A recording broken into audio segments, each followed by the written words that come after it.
Преди 4 години ние обещахме да докажем, че България може. Върнахме доверието на Европа. Увеличихме над 30 пъти средствата оттам.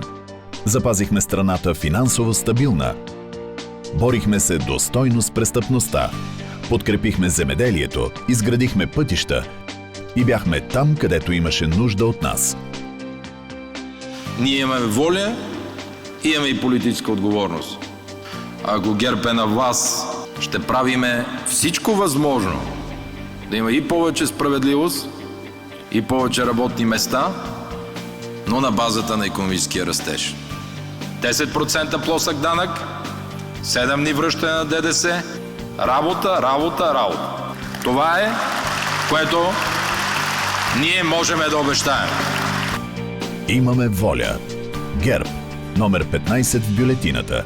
Купуването и продаването на гласове е престъпление.